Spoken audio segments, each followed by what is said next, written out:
Hello guys, இன்னைக்கு இந்த ஸ்டோரியோட part 7 தான் பார்க்க போகிறோம். போன பாட்டத்தோட கம்ப்ளீட் பண்ணியிருந்தேன்னா, ஆகாஷ் சீக்ரெட்டாக அந்த கேம்புக்கு வந்திருப்பான். அதுவும் திவ்யாவே தான் வாட்ச் பண்ணிட்டு இருந்திருப்பான். நீ இன்னும் மாறவே இல்லை அப்படின்னு வில்லத்தனமாக திவ்யா பார்த்து சொல்லிட்டு இருக்க. பட் திவ்யா அங்கே இருக்க நேச்சரை அப்படி அழகாக ரசிச்சிட்டு இருந்திருப்பா. அர்ஜுன் திவ்யாவை ரசிச்சிட்டு இருந்திருப்பான். அதோட இந்த பாட்டை கம்ப்ளீட் பண்ணியிருந்தேன். So let's continue the part 7. So திவ்யாவுமே அப்படியே எதுவுமே கலெக்ட் பண்ணாமல் சிம்பிளாக தான் வரா.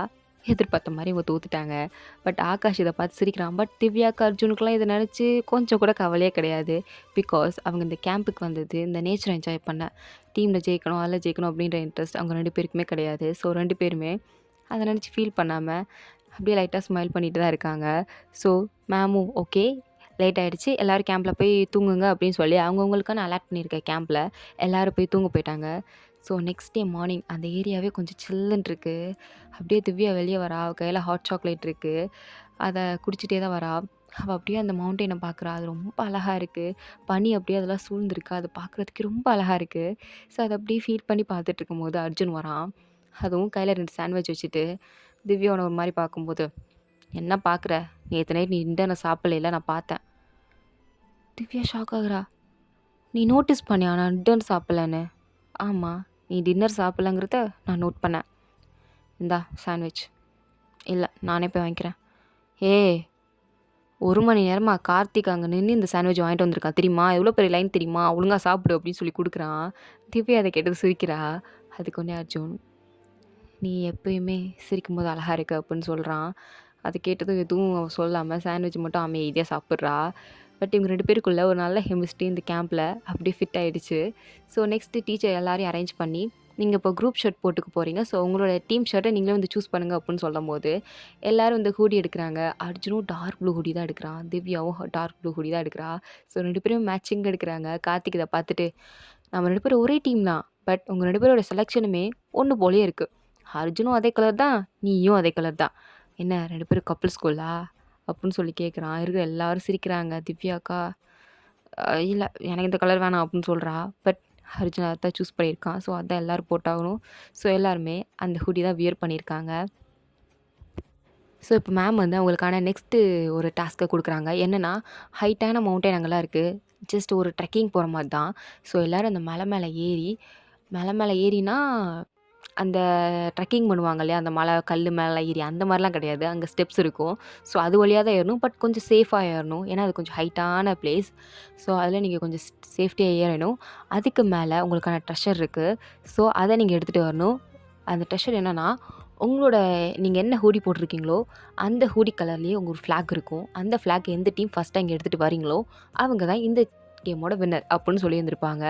ஸோ அதுக்காண்டி இவங்க 4 பேருமே கிளம்புறாங்க. கார்த்திக் நிலாவை பத்திரமா கூட்டிகிட்டு போயிட்டுருக்கான். பட் திவ்யா எதுவுமே பண்ணாமல் அப்படி ஃப்ரீஸ் ஆகி போய் நிற்கிறா. பிகாஸ் திவ்யாவுக்கு ஹைட்னா கொஞ்சம் பயம். ஸோ அதனால் பயந்து போய் ஒரு அடி கூட எடுத்து வைக்காமல் அமைதியாக நின்றுட்டுருக்கா. பட் அர்ஜுன் இதை நோட் பண்ணிவிட்டு, திவ்யா என்ன அப்படின்னு கேட்குறான். அர்ஜுன், என்னால் வர முடியாதுன்னு நினைக்கிறேன், நீ மட்டும் போ. நான் விளையாடுறியா? இதை நம்ம 4 பேரும் கம்ப்ளீட் பண்ணி ஆகணும். நீ என் கூட வா, நான் இருக்கேன், உன்னை அப்படி விட்டுற மாட்டேன் அப்படின்னு சொல்லி கையை கொடுக்குறான். திவ்யாக்கா இவன் கையை பிடிச்சிட்டு போகலாமா வேண்டாமா அப்படின்னு யோசிச்சுட்டு அவனோட கண்ணை பார்க்குறா. அவனோட ஐஸை பார்க்கும்போது, பரவாயில்ல இவன் கூட போகலாம், இவன் நம்மளை சேஃபாக கூட்டிகிட்டு வந்துடுவான் அப்படின்ற ஒரு நம்பிக்கை திவ்யாவுக்கு இருக்குது. ஸோ கையை அப்படியே ஸ்லோவாக வாங்கிட்டு கொடுக்க, அர்ஜுனும் திவ்யாவோட கையை வாங்கிட்டு அவளை மேலே அப்படியே மெல்லமாக கூட்டிகிட்டு போகிறான். பயங்கர சேஃபாக கூட்டிகிட்டு போகிறான். அவள் கொஞ்சம் பயப்படும் போது அவகிட்ட அவன் சொல்கிற வார்த்தை, நீ பயப்படாத, உன் கூட நான் இருக்கேன், நான் கீழே விழுந்தாலும் உன்னை விட மாட்டேன் அப்படின்னு சொல்கிறான். அப்படியே திவ்யாவுக்கு ஹார்ட்டெல்லாம் அப்படியே டச் ஆகுது. அவன் அந்த வார்த்தை சொல்லும் போதெல்லாம் அவளோட மனசுக்குள்ளே ஒரு சின்ன அந்த பட்டர்ஃப்ளை ஃபீலிங்ஸ்லாம் அப்படியே பறந்து வருது. அர்ஜுனுமே திவ்யாவை சேஃபாக கூட்டிகிட்டு போகிறான். ஒரு இடத்துல லைட்டாக ஷூ அப்படியே ஸ்லிப் ஆகி அவள் கீழே விழும்போது அர்ஜுன் அப்படியே தாங்கி பிடிக்கிறான். ஆல்மோஸ்ட் 2 பேரோட நோஸும் டச் ஆகிடுச்சு, ஐஸும் மீட் ஆகிடுச்சு. லிப்ஸும் கிஸ் பண்ணுற ஸ்டேஜில் வரும்போது திவ்யா அப்படியே ஸ்டாப் பண்ணி நிற்கிறா. அவனோட ஷர்ட்டை டைட்டாக பிடிச்சிட்டு அர்ஜுனுமே அவனை கண்ட்ரோல் பண்ணிவிட்டு, ஆர் யூ ஓகே அப்படின்னு அவ்வளோ க்ளோஸாக போய் கேட்குறான். அதுக்கு திவ்யாவுக்கு வார்த்தையே வரல. அப்படியே அவளோட வாயெல்லாம் ஒரு மாதிரி நடுங்க ஆரம்பிச்சிச்சு. ஸோ எதுவும் சொல்லாமல் தலையை மட்டும் அப்படின்னு ஆட்டுறா. ஸோ அர்ஜுனும் அதுக்கு மேலே எதுவும் பேசாமல் அவளோட கையை பிடிச்சி ஷோல்டரில் கையை போட்டுட்டு, அவளை மேலே அப்படியே கண்டினியூஸாக கூட்டிகிட்டு போகிறான். பட் இதெல்லாம் பார்த்த கார்த்திகா, உங்களோட ரொமான்ஸ் நாளாக நாளாக ரொம்ப அதிகமாயிட்டே போகுது. பார்த்து ரொம்ப ஹைப்பரில் போயிடாம.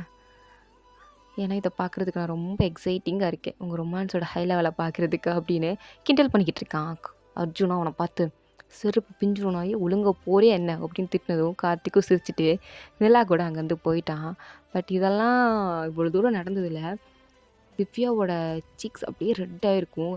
கண்ணம் வெக்கத்தில் சவக்கும் இல்லையா, அந்த மாதிரி மேடம்க்கு செவந்து போயிருக்கு. இதை பார்த்து நிலாவா, திவ்யா உனக்கு என்ன ஃபீவரா, ஏன் உன் சீக்ஸில் இவ்வளோ ரெட்டிஷாக இருக்குது, ஏன்னா ஏன் சீக்ஸ் ரெட்டிஷாக இருக்கா, நிஜமாக தான் சொல்கிறியா, நான் என்ன பொய்யா சொல்கிறேன் பாரு அப்படின்னு அவகிட்ட இருக்க மேக்கப் மிரரை வச்சு காமிக்கிறா. குட்டியாக இருக்கும் அந்த மிரரில் காமிக்கும்போது திவ்யாவை நோட்டீஸ் பண்ணுறா. ஐயோ எனக்கு எதுக்கு இப்படி சவக்குது, பட் எனக்கு ஃபீவர் இல்லையே, ஒருவேளை அர்ஜுன் க்ளோஸாக வந்ததால் நான் வெக்கத்தை அப்படி ப்ளஷ் ஆகுறேன்னா என்ன, ஐயோ அப்படின்னு அவளுக்கு ரொம்ப எம்பாரசிங்காக இருக்குது. பட் நல்லாவா கரெக்டாக கிஸ் பண்ணுறா. அப்போது உனக்கு ஃபீவர் கிடையாது, நீ ஷை ஆகுற, ஐ எம் ரைட் அப்படின்னு கேட்கும்போது அதை திவ்யா அப்படியே இக்னோர் பண்ணிவிட்டு நம்ம ஃப்ளாகை தேடலாம் அப்படின்னு ஒரு வழியாக ஃப்ளாகை தேடிட்டாங்க. ஸோ ஃபர்ஸ்ட்டாக ஃப்ளாகை கொண்டு வந்து வைக்கிறது அர்ஜுன், திவ்யா, கார்த்திக், நிலா, இவங்க 4 பேர்னா. ஸோ இந்த கேமில் இவங்க வின் பண்ணிட்டாங்க. பட் இதை வாட்ச் பண்ணிகிட்டு இருந்த ஆகாஷ்கா செம்ம காண்டாகுது. எப்படி எப்படி திவ்யா நீ ஜெயிச்ச அப்படின்னு பயங்கர கோபத்தில் தான் இதை யோசிச்சுட்டு இருக்கான். பட் ஜெயிச்சு இவங்க 4 பேருக்கா செம்ம ஹாப்பியாக இருக்குது. ஜாலி நம்ம ஜெயிச்சிட்டோம் அப்படின்னு சொல்லி டான்ஸ் ஆடிட்டு இருக்காங்க. பட் அந்த கேம்பில் ஒரு சின்ன ஒரு ஷாப் மாதிரி இருக்கும். அதாவது இந்த டீச்சர் செட்டப் பண்ணியிருப்பாங்க. எந்த டீம் வந்து எந்த கேமில் வின் பண்ணுறாங்களோ அவங்க இந்த ஷாப்பில் என்னனாலுமே பை பண்ணிக்கலாம், அதுவும் ஃப்ரீயாக அப்படின்னு சொல்லியிருந்திருப்பாங்க. உங்களுக்கு வேறு எதுவும் பை பண்ணாலும் நீங்கள் மணி போட்டு பை பண்ணிக்கலாம் அப்படின்னு சொல்லியிருந்திருப்பாங்க. ஸோ அதுக்கு தான் இப்போது 4 பேர் போகிறாங்க. இவங்க 4 பேர் இந்த ஷாப்பில் எதுனாலும் பை பண்ணிக்கலாம். ஸோ ஆனால் அவங்க எடுக்கிற ஒன்று ஃப்ரீயாக இருக்கணும், இன்னொன்று காசு கொடுத்து எடுத்துக்கலாம். இந்த கடையில் வாங்குறதுக்கான சான்ஸ் எந்த டீம் எந்த கேமில் ஜெயிக்குதோ, ஒரு கேமில் ஒரு டீம் ஜெயிக்கிறாங்கன்னா அவங்க இந்த ஷாப்புக்கு போய்க்கலாம். அடுத்த டீமில் வேறு கேமில் வேறு டீம் ஜெயிக்கிறாங்கன்னா அவங்க இந்த ஷாப்புக்குள்ளே போகலாம். அந்த மாதிரி தான் செட்டப் பண்ணி வச்சுருப்பாங்க. ஸோ ஃபஸ்ட்டு கேமில் ஜெயித்த டீம் வந்து ஆல்ரெடி ஷாப் பண்ணிட்டு போயிருந்துருப்பாங்க. இப்போது இவங்க செகண்ட் கேமில் ஜெயிச்சிருந்துருக்காங்க. ஸோ இவங்க இந்த ஷாப்புக்குள்ளே போகிறாங்க. அர்ஜுன் அவனுக்கு தேவையான ஏதாவது ஒன்று பை பண்ணலான்னு பார்த்துட்ருக்க. அங்கே திவ்யாவுக்கு ஒரு டெடி கிச்சன் இருக்கும். அவளுக்கு அது ரொம்ப பிடிச்சிருந்துருக்கும். பட் அதை இவ எடுத்துக்காமல் ஒரு பாஸ்கெட் பால் போட்ட கிச்சன் இருந்திருக்கும். அதை பார்த்தது இவளுக்கு அர்ஜுன் ஞாபகம் தான் வந்திருக்கும். ஏன்னா அவன் பாஸ்கெட் பால் டீம் கேப்டன் தானே, நல்லா விளையாடுவான் இல்லையா. ஸோ அதனால் அவனுக்கு இதை கொடுக்கலாம் அப்படின்னு அவனுக்காண்டி அதை எடுத்துக்கிறா. அவளுக்கு தேவையான டெடி கிச்சனை காசு கொடுத்து வாங்கிட்டு. ஸோ இப்போ எல்லாருமே லேக் கிட்ட தான் உட்காந்துருக்காங்க.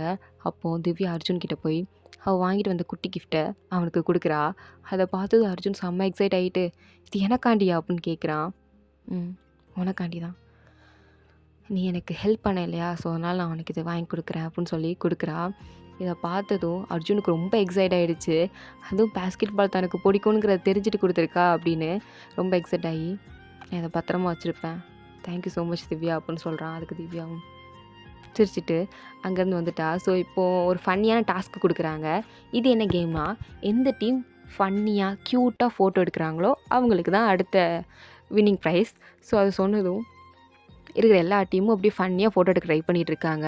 இதில் கார்த்திக் தான் கேமராமேன். கார்த்திக், நிலாவும் அர்ஜுனும் திவ்யாவும் தான் போஸ் கொடுக்கணும். பட் ஒரு 10 ஃபோட்டோ கிட்ட கார்த்திக் எடுத்திருப்பான். அர்ஜுனும் திவ்யாவும் சேம் போஸ் தான் கொடுக்குறாங்க. அர்ஜுன் கூட ஃபன்னியாக கொடுக்க ட்ரை பண்ணுறான். பட் திவ்யா அப்படியே ப்ளைனாக நின்றுட்டுருக்கா. 2 பேர்கிட்ட ஒரு க்ளோஸ்னஸே கிடையாது.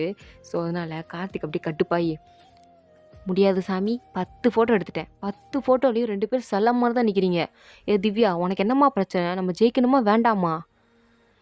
நான் என்ன பண்ணுறது, எனக்கு தெரிஞ்சதான் என்னால் கொடுக்க முடியும். ஐயோ டே அர்ஜுன், கொஞ்சம் க்ளோஸாக வாடா, க்ளோஸாக வந்தால் ஏதாவது போஸ் கொடுங்களேன் அப்படின்னு சொன்னதும் அப்படியே திவ்யாவும் அர்ஜுனும் பார்க்குறாங்க ஒருத்தருக்கு ஒருத்தர். சரி கொடுக்கலாமே அப்படின்னு 2 பேரும் அப்படி கிட்ட வராங்க. அர்ஜுனா திவ்யாவோட ஷோல்டர் மேலே கை போட்டு அவளோட ஃபேஸையும் என்னோடய ஃபேஸும் ஒட்டி நின்று ஒரு கண்ணை ரெண்டி ஒரு மாதிரி வச்சு க்யூட்டாக ஒரு போஸ் கொடுக்குறாங்க. இது கார்த்திக் ஃபோட்டோ எடுத்துகிட்டு பர்ஃபெக்ட், நான் இவ்வளோ நேரம் எடுத்த ஃபோட்டோலேயே பர்ஃபெக்டாக வந்தது, பெஸ்ட்டாக வந்ததுன்னா அது இது ஒன்று தான் அப்படின்னு சொல்கிறான். பட் அர்ஜுனுக்கும் திவ்யாவுக்கும் ஒரு மாதிரி எம்பாரசிங்காக இருக்குது, இன்னும் இவ்வளோ கிட்டக்க அப்படின்னு. அடுத்த போஸ் இன்னுமே கொஞ்சம் 2 பேரும் ஐஸு பார்த்துட்டு இன்னும் கொஞ்சம் ரொமான்டிக்காக கொடுக்குறாங்க. இந்த ஃபோட்டோ நிலா பார்த்ததும், வாவ், சீரியஸாக இவங்க 2 பேரும் மேக் ஃபார் ஈச் அதர் மாதிரி இருக்காங்க, எனக்குமே அர்ஜுன் மேல லைட்டா க்ரஷ் இருக்கு. பட் திவ்யாவ பார்த்தா லைட்டா பொறாம இருக்கு அப்படின்ற மாரி சொல்றா. இத கார்த்திக் கேட்டு, அப்படின்ற மாரி பார்த்துட்டு இருக்கான். ஸோ 2 பேரும் ஃபோட்டோ எடுத்துட்டாங்க. இப்போ கார்த்திக்கும் நிலாவும் எடுக்கிற டைம். ஸோ அவங்க 2 பேருமே எடுக்குறாங்க. அவங்க 2 பேரும் பயங்கர ஃபன்னியா குடுக்குறாங்க. இவங்க 2 பேரும் ரொமான்டிக்கா குடுத்துருப்பாங்க. பட் இவங்க 2 பேரும் பண்றது அப்படியே எலியும் புலியும் சண்டை போடுற மாரி ஃபன்னியா குடுத்துட்ருக்காங்க. இத திவ்யா பார்த்து விழுந்து விழுந்து சிரிக்கிறா. அவ சிரிக்கிறத அர்ஜுன் பேன்னு பார்த்துட்ருக்கான். அப்ப கார்த்திக் சொல்றான், "ஏய் நாயே! அவள பார்த்தது போதும். என்ன ஃபோட்டோ எடுறா! எவ்வளோ நேரம் இப்படி நிக்கிறது? நீ திவ்யாவ பார்த்து சைட் அடிச்சது போதும்" அப்படின்னு கத்தி சொல்லிட்டான். கேம்ப்ல இருக்க எல்லாரும் இவங்கள தான் பார்க்குறாங்க. திவ்யாவும் அப்படியே அர்ஜுன் தான் பார்க்குறா. அர்ஜுனும், "நாசமா போறவனே! இப்படியாடா கத்துவ?" அப்படின்ற மாரி மைண்ட் வாய்ஸ் விட்டுட்டு, நத்திங். சும்மா தான் உன்ன பார்த்தேன்." அதுக்கு திவ்யாவும் எந்த ஒரு பதிலும் சொல்லாம அமைதியா இருக்கா.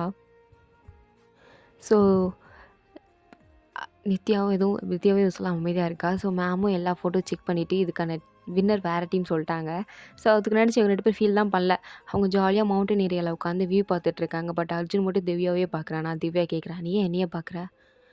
அங்கே எவ்வளோ அழகாக இருக்குது நேச்சர். அதை ஏன் பார்க்க மாட்டேங்கிற?" அப்படின்னு கேட்டதும், "எனக்கு அந்த நேச்சரை விட என் பக்கத்தில் உட்காந்துருக்கு நீ தான் ரொம்ப அழகாக தெரிகிற" அப்படின்னு சொல்கிறான். திவ்யா அதை கேட்டதும் அவனோட கண் அப்படியே சவக்குது. அப்படியே அவன் அர்ஜுனை பார்க்குறா. அர்ஜுனும் திவ்யாவை பார்க்குறான். ஸோ இதோட இந்த பாட்டு வந்து கம்ப்ளீட் ஆகுது.